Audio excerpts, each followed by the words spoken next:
네, 여러분 안녕하세요. 영어 교수법 9주차, 10주차 그 두 번째 컨텐츠 여러분께 설명해 드리도록 하겠습니다. 자, 그 두 번째 컨텐츠는요, Teaching Writing입니다. 자, 첫 번째는 Types of Classroom Writing Performance 보고요. 두 번째는 Principles for Teaching Writing. 세 번째는 Techniques for Teaching Writing에 대해서 한번 살펴보도록 하겠습니다. 자, 우리가 라이팅 활동 어떤 것들이 있는지 먼저 보면요.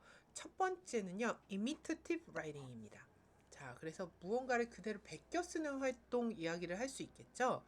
그래서 정확한 문자나 단어나 문장 수준의 이것들을 형태적 모방을 하는 것을 이야기를 합니다. 그래서 아까 우리 스피킹에서도 이야기했듯이 라이팅도 알파벳 하나를 잘 쓰는 것부터 단어를 올바로 쓰는 것으로부터 그리고 문장을 제대로 쓰는 것으로부터 이 라이팅이 시작이 합니다. 그래서 우리 그 안에 있는 스펠링, 펑츄에이션, 대소문자, 어순들 이런 것들을 어떻게 쓰는지 학습자들한테 가르쳐야 되는데요. 그게 imitative writing을 통해서 이루어질 수 있습니다. 그래서 초급 레벨의 학생들에게 문자 습득을 가르쳐 주기 위해서 우리가 이런 것들을 쓸 수 있고요. 활동들은 이제 알파벳이나 문장, 단어 받아쓰기, 예시 문장 모방해서 쓰기, 문장 배열 과제 이런 거 시킬 수 있고요. 그 다음에 controlled writing 이거는 이제 어느 정도 통제 글쓰기라고 하는데요. 제한된 틀이 있습니다. 근데 그 제한된 것이 문법이나 구조나 단어 같은 것들을 제한을 하는 거죠. 그래서 그 안에서 이제 학습자들한테 문장을 쓰게끔 하는 것인데요. 이제 이런 것들 시제 바꾸기, 문장 완성하기, 재배열하기, 일부 guided sentence writing도 여기에 포함이 됩니다. 자, 그리고 세 번째 단계는요, guided writing이 될 것 같습니다. 자, 그래서 주제나 순서나 핵심 문장 이런 것들은 어느 정도 학습자들한테 교수자가 줍니다. 그런데 그것을 활용해서 글을 쓰는 것은 학습자의 사고력을 바탕으로 해서 쓰는 것을 이야기를 하고요. 어떤 단락 정도나 짧은 글을 쓰는 것을 이야기를 합니다. 그래서 학습자 수준은 이제 어느 정도 교수자가 이런 것들을 제공해 주기 때문에 네, 중급 정도다 보시면 될 것 같고요. 그 다음에 그림 순서에 따라서 이야기 쓰기, 그 다음에 자기소개문 쓰기, 토픽 센텐스로 알려주고 그 밑에 단락 완성하기, supporting details라고 하죠. 그 다음에 graphic organizer, 써서 글쓰기를 하는 것이 여기에 해당하는데요.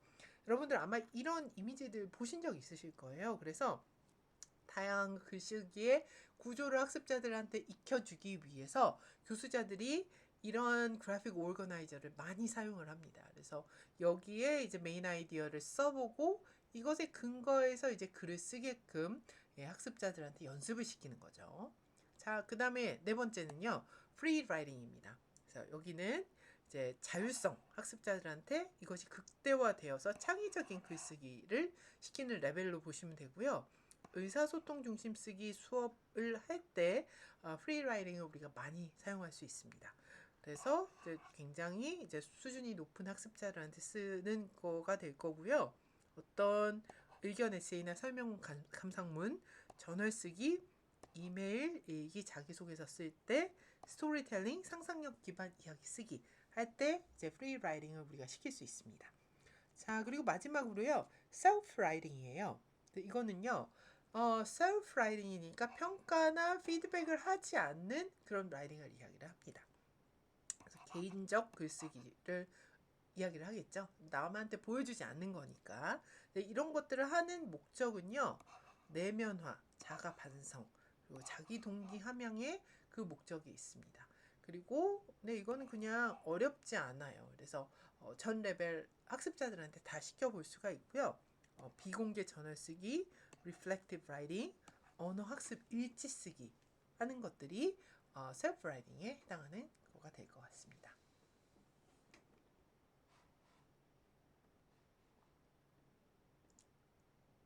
자, 그러면 우리가 라이팅은 어떻게 가르쳐야 할까요? 첫 번째는요, incorporate practices of good writers. 여러분들 이 글을 잘 쓰는 사람들이 있습니다. 그래서 그 사람들이 어떠한 것들을 하는지 그거를 좀 들여다볼 필요가 있습니다. 그래서 그 사람들이 이렇게 보면요, 계획을 세우고 초안을 쓰고 그것을 이제 반복적으로 수정하는 그런 과정들을 거친단 말이에요. 그래서 글쓰기의 순환적 과정으로 학습자들이 계획, 초안, 반복 수정 이렇게 해서 파이널 드래프트가 나올 때까지 이런 과정을 순환적 과정을 계속 반복할 수 있도록 우리가 구성을 해야 되고요. 두 번째는 balance, process and product입니다. 그래서 글쓰기의 결과물만큼 과정도 중요하게 우리가 중요하다는 것을 학습자들한테 알려줘야 되는데요. 네, 앞서 얘기했던 그 process based writing 이런 순환적 과정 있죠? 이런 것들을 모두 평가 요소에 포함시켜 주면 학생들이 프로세스도 굉장히 열심히 준비를 해서 좋은 프로덕트를 만들어낼 수 있겠죠. 세 번째는요, account for cultural L1 background. 문화적이거나 L1 background를 좀 우리가 고려를 해줘야 된다라고 하는 관점입니다. 고려를 해야 된다니까 그걸 모르니까 그 부분을 가르쳐라 라는 거예요. 그래서 학습자들이 가지고 있는 L1 글쓰기 방식 그리고 학습자들이 가지고 있는 어떤 사고방식 그 집단 문화 이런 것들 있을 수 있겠죠. 이런 것들을 영어 글쓰기 할 때는 이렇게 쓰는 거야. 이런 방식을 알려주어야 합니다. 그래서 그것들을 어떻게 알려주느냐? 이거는 암시적으로 알려주기가 힘들겠죠. 어떤 폼이나 이런 거기 때문에 명시적으로 이런 내용들을 다루어 줘야 되는 거고요. 그 다음에 네 번째, reading, writing을 연결시켜라. 그러니까 아까 우리가 integrated라는 표현을 썼었죠. 그래서 reading, writing이 함께 일어날 수 있도록 해라. 그래서 학습자들이 다양한 글의 구조와 표현을 읽는 경험을 제공해라. 학습자들이 다양한 글을 읽게 되면 이런 글은 이렇게 쓰여지는 거구나. good writer는 어떻게 쓰는구나 라는 것을 학습할 수가 있겠죠. 자연스럽게. 그 다음에 두 번째는요. 읽기 자료를 바탕으로 무언가를 읽었어요. 연계된 쓰기 활동을 시키는 겁니다. 우리가 여러분 제가 수업하는 데 있어서 이 연계성을 굉장히 강조를 하고 있잖아요. 그래서 우리가 수업 목표와 수업 컨텐츠와의 연계성, 수업 컨텐츠와 개별 활동과의 연계성 이런 것들이 굉장히 중요한데요. 우리가 읽었으면 그것과 연계된 쓰기 활동을 시켜라 라는 관점입니다. 그래서 뉴스 기사를 읽었으면 그걸 요약하는 걸 시킨다든지 논설문을 읽었으면 나는 그거에 대해서 이렇게 생각해 라고 의견을 쓰게 한다든지 그런 것들이 그 연계성 관점에서 우리가 볼 수 있고요. 다섯 번째는요. provide as much authentic writing as possible. authentic writing을 많이 제공해라 라는 것이에요.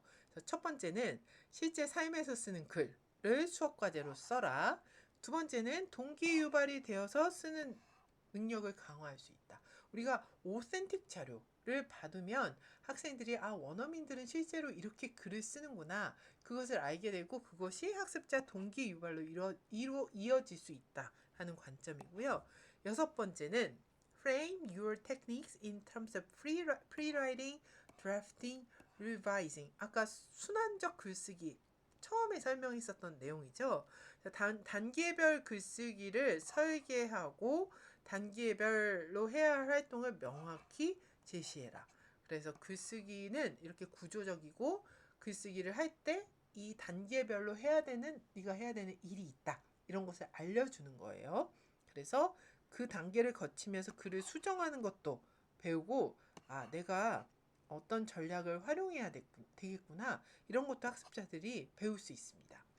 일곱 번째는요. Strive to offer techniques that are interactive as possible. 자, 그리고 글쓰기는요. 여러분들 굉장히 인디비주얼한 것이라고 보실 수도 있으세요. 근데 글쓰기가 상호작용의 어떤 그런 창구로 활용이 될 수 있습니다. 자, 어떻게 그것이 가능하냐면요. 서로 피드백을 주고받고 그리고 어떤 협동 과제, 협동 글쓰기 쓰기고 그룹 쓰기 이런 것들을 쓰게 되면 글쓰기는 굉장히 인디비주얼한 것인 줄 알았는데 그렇지 않을 수도 있구나. 이런 경험을 학습자들이 또 느낄 수가 있고요. 그 다음에 sensitively apply method of responding and correcting students' writing. 자, 우리가 correction 줄 때 조심해서 주어라 라는 관점입니다. 첫 번째는요, 오류를 지적해야 돼요. 안 되면 이것이 나중에 fossilize 이어질 수 있다고 그랬죠. 이 단계에 가면 문장을 고쳐서 쓰는 법을 배울 수가 없습니다. 그래서 오류를 지적하되 동기를 꺾지 않도록 그런 만큼 조심해야 되고요. 두 번째는 간접적 힌트를 주어라. implicit하게 error correction을 주라는 얘기겠죠. 그리고 sugarcoating 어느 정도 칭찬해주고 자기 수정 스스로 고치게끔 유도하는 거. 그 다음에 세 번째는요, 직접 수정해 주는 것보다 오류 부위에 밑줄 긋고 힌트 주기. implicit한 것과 일맥상통하겠죠. 네. 그 다음에 마지막으로 아홉 번째는요, clearly instruct students on the rhetorical and formal conventions of writing. 자, 라이팅에는 영어 라이팅에는 어떤 L1과 다른 그리고 수사학적으로 쓰일 수밖에 없는 그런 언어적 표현들이 있습니다. 그런 구조, 연결 표현, 전개 방식 이런 것들을 우리가 알려줘야 되고요. 장르에 따라서 또 다르게 나타날 수 있잖아요. 에세이, 설명문, 논설문, 이메일 이런 것들은 굉장히 그 나름대로의 글쓰기의 폼이 있어요. 그래서 이런 것들을 명시적으로 알려주고 그다음에 topic sentence, supporting details 이것들은 한 문장 안에 어떻게 우리가 써줘야 하는지 이런 것도 알려주고 이메일, 인사말 이런 것들은 어떻게 써야 되는지 이런 거를 알려주어야 된다라는 관점입니다. 자, 그리고요. 이제 라이팅 테크닉 한번 보도록 하겠습니다. 첫 번째는요. 우리가 딕테이션 쓸 수 있습니다. 딕테이션이라는 거는요. 어떤 사람이 하는 말이 있어요. 아니면 녹음된 이런 스피치들 그런 것들을 학습자가 들으면서 그대로 카피해서 쓰는 것을 이야기를 해요. 받아쓰기예요. 받아쓰기. 근데 이게 쉬울 것 같지만 그렇게 쉽지가 않습니다. 왜냐하면 짧은 것을 받았을 수도 있고 긴 것을 받았을 수도 있잖아요. 그래서 그 안에 음성 변별 능력. 그러니까 내가 이게 푸시인지 멋인지 알아들을 수 있는 것. 이런 능력, 음성 능력, 그 다음에 문법적 지식. 자, 이게 isn't인지 is인지 이런 것들도 확인할 수 있고요. 그리고 사회 문화적 능력. 이런 것들도 학습자들이 알아낼 수 있어야 되기 때문에 이런 것들을 측정을 할 수 있는 것이 딕테이션이다 라고 설명이 되고 있고요. 굉장히 다른 형태의 딕테이션들이 많은데요. 그 첫 번째 타입은 빠른 속도로 받아쓰기입니다. 교사가 자연스러운 속도로 읽어주면 그것을 받아쓰는 것이고요. 두 번째는 휴지, pause and paraphrase예요. 휴지와 의역. 그러니까 교사가 중간중간 pause를 줘요. 그러면 한 문장 읽어주고 pause를 하든지 하겠죠. 그러면 그 문장을 들리는 대로 받아쓰는 게 아니라 문장을 paraphrasing 해서 쓰는 그런 활동입니다. 이거는 같은 의미를 얼마나 이해했는지 그것을 보는 데 도움이 되겠죠. 세 번째는 fill in the blank, listening clause, 빈칸 작성하기입니다. 듣기 그리고 쓰기 이것들을 동시에 기를 수 있는 능력이 되겠죠? 활동이 되겠죠? 네 번째는 오류 수정하기, error correction인데요. 문장의 오류를 듣기를 통해서 수정하고 어떤 문법, 문맥 이런 것들의 오류에 집중해 가면서 듣기 활동시킬 수 있고요. 그 다음에 퍼즐 받아쓰기, 직서 딕테이션인데요. 받아쓰기의 일부분을 서로 읽고 받아쓰면서 문장을 완성하고 의미 협상이 일어날 수 있도록 하는 것을 이야기를 합니다. 그러니까 무엇을 얘기를 하냐면요. 학습자들이 A, B라고 두었을 때 하나의 글을 서로 다른 내용으로 이렇게 두 가지로 A, B로 구성해서 주는 거예요. 그럼 서로 읽어가면서 너는 이 내용이 이렇게 돼 있어? 나는 이 내용이 이렇게 되어 있어. 서로 의견을 주고받겠죠. 그래서 어떤 의미에 대해서 계속 이야기를 하고 그 다음에 미닝 니고시에이션도 일어날 수 있고 그러면서 이 글은 이런 내용이었구나. 어떻게 보면 글을 통째로 읽어주는 것은 아니지만 딕테이션을 통해서 서로 간에 의사소통을 하게끔 하는 그런 활동이라고 보시면 될 것 같습니다.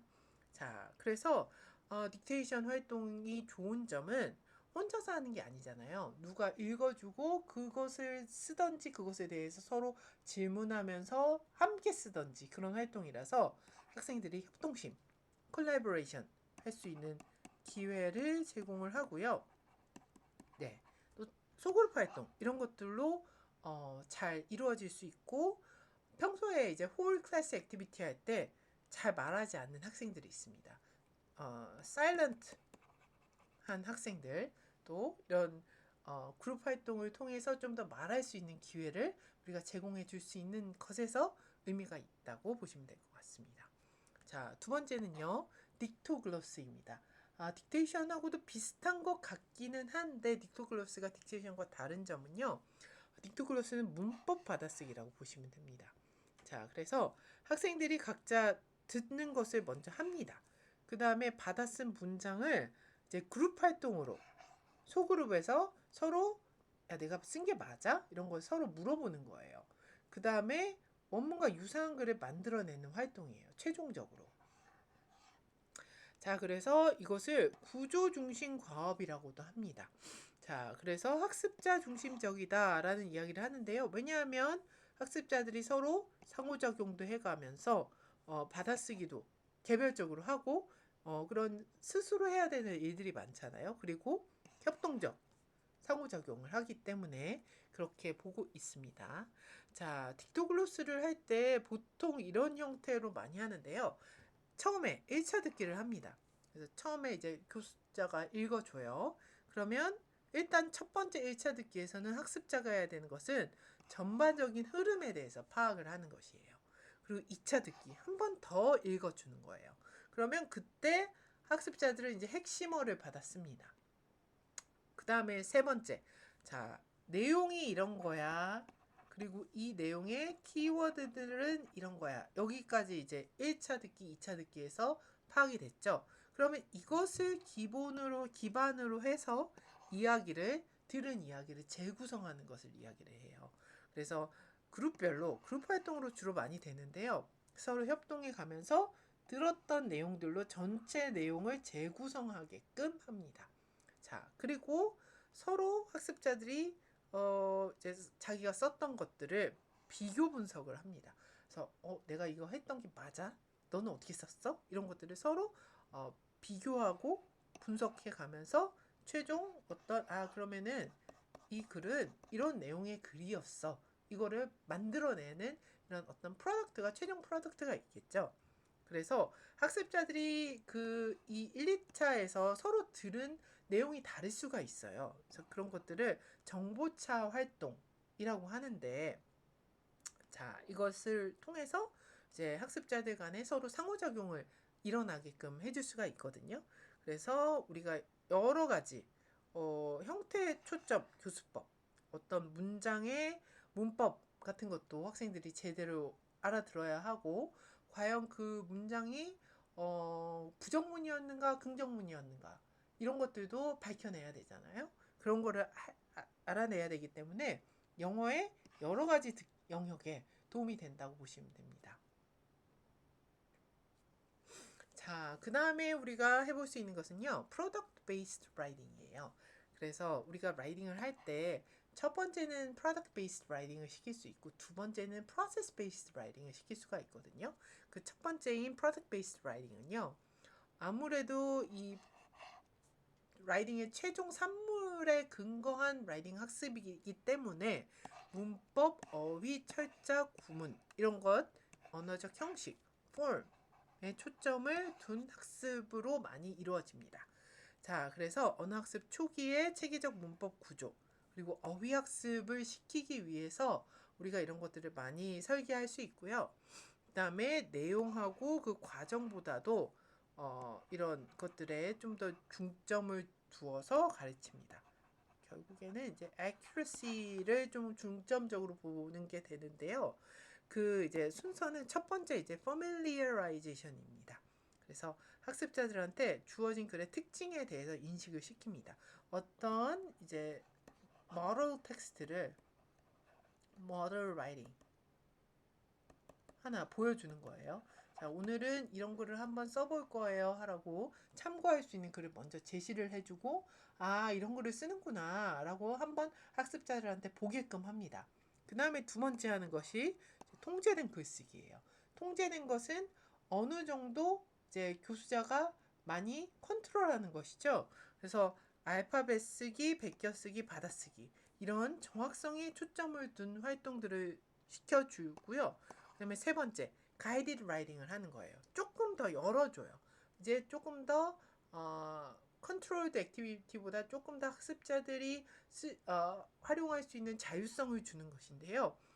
통제 장문을 먼저 했다면 그것에 확장된 형태의 가이디드 라이팅을 하는 것인데, 문단 모형을 주어서 유사한 내용으로 문단을 쓰게 한다든지 그런 것들이 이 가이디드 라이팅에 해당이 되고요. 그리고 이제 네 번째 단계가 자유쓰기 프리 라이팅입니다. 그래서 최종적으로는 이제 편지 쓰기나 일기 쓰기 이런 실제적 쓰기 활동을 시키는 것이 프로젝트 베이스 라이팅의 순서라고 보시면 될 것 같습니다. 자, 그리고 프로세스 베이스 라이팅이 또 다른 이제 라이팅 하는 데 있어서 중요한 관점 중에 하나인데요. 우리가 아까 계속 이야기했듯이 글쓰기라는 것이 순차적 활동이다라는 이야기를 했었잖아요. 그래서 그 흐름이 있고 단계가 있다라는 것이에요. 그래서 학습자가 주체가 되어서 글쓰기를 하나의 띵킹 과정이라고 보고 그 안에 어떤 내용과 표현에 중점을 두어서 학습자들한테 쓰게끔 하는 것. 그것이 프로세스 베이스 라이팅입니다. 그래서 여러 연구마다 그 단계를 칭하는 게 다른데요. 어떤 연구에서는 5단계, 어떤 연구에서는 4단계, 어떤 연구에서는 3단계 이렇게 단계별로 연구자마다 조금씩 다르게 정의가 되고 있습니다. 저는 여러분들께 이 3단계짜리를 한번 보여드리려고 해요. 그래서 쓰기 전, 중, 후 라이팅 이렇게 세 단계로 구성된 라이팅인데요. 각각의 목적만 한번 보도록 하겠습니다. 쓰기 전 단계에 있어서는 우리가 무엇에 대해서 쓰는지 그것을 생각해야 되겠죠. 글감이고요. 그리고 그러면 주제가 정해졌으면 어떤 장르로 써야 되는지 보고요. 그리고 우리가 어떻게 써야 되는지 생각이라든지 정보 이런 것들을 모아야 되겠죠. 그리고 과연 내가 무엇을 위해서 이 글을 쓰는 것인지, 정보 전달이 목적인지, 어떤 학습자들의 감동을 주는 것이 목적인지, 그런 독자가 누구인지도 고려를 해야 합니다. 그래서 일단 사전 쓰기를 한번 해보는 거예요. 그 다음에 그 안에서 중심 생각, 세부 사항 이런 것들이 어떤 게 있을 수 있는지 키워드 정도 우리가 나열해 볼 수 있겠죠. 그래서 그런 것들이 이제 전략이나 학습 활동으로는 뭐 목록 만들기, 의미망 작성하기, 브레인스토밍 하기 뭐 여러 가지들로 나타날 수 있습니다. 자, 두 번째는 during writing입니다. 그래서 이제 어느 정도 여기서 이제 우리가 이렇게 쓰면 되겠구나라고 됐으면 여기서는 이제 초고를 써보는 거죠. 초안에 작성을 하는 겁니다. 근데 막 쓰면 안 되고 목적과 독자를 생각하면서 써야 돼요. 그 다음에 한번 썼으면 제대로 썼나 한 번 정도 읽어볼 수 있겠죠. 그리고 이제 거기에 이제 종이에 빨리빨리 한번 써보는 것. 그래서 뭐 일단 초고니까 빨리 한번 써볼 수 있고요. 그리고 혼자 쓸 수도 있지만 뭐 collaborative writing에서는 함께 쓸 수 있죠. 짝이랑 쓰던지 모둠에 읽기 쓰던지 자 이런 식으로 쓸 수 있고요. 자 일단 초고가 나왔으면 이제 after writing stage로 갑니다. after writing은요 또 세부적으로 첫 번째 수정하기 단계를 먼저 시작을 하는데요. 자 글을 일단 수정을 하게끔 시키는 거예요. 요지가 제대로 되어 있는지 안 되어 있으면 그거를 재구성하고요. 세부 정보가 제대로 되어 있는지 안 되어 있으면 재구성하고요. 문장도 좀 한번 바꿔서 이렇게도 써보고 저렇게도 써보고 그 다음에 그 문장이 이런 내가 설명하려고 했었던 어떤 맥락을 제대로 전달하고 있는지 이것도 한번 확인을 해봐야 됩니다. 자, 두 번째는요. 에디팅 단계입니다. 자, 이 단계에서 이제 우리가 약간 accuracy 부분을 확인할 수 있다고 보시면 돼요. 그래서 철자, 문법, 구두법, 맞춤법, 글쓰기 규칙을 오류를 수정하는 것, accuracy를 확인하는 단계고요. 그리고 이제 마지막 단계는 다 썼어요. accuracy까지 체크가 됐으면 publishing입니다. 혹은 요즘에는 이제 sharing이라고도 하는데요. 이제 이것을 공유하는 단계입니다. 결과물을 이제 세상에 올려놓는 것. 그래서 이제 학급 문고 아니면 뭐 온라인 저널 이런 것들 쓰게끔 할 수 있죠. 이거 왜 하느냐? 우리가 어떤 파이널 프로덕트를 내주었을 때 학습자들 동기 유발 시킬 수 있기 때문이라고 보시면 될 것 같습니다.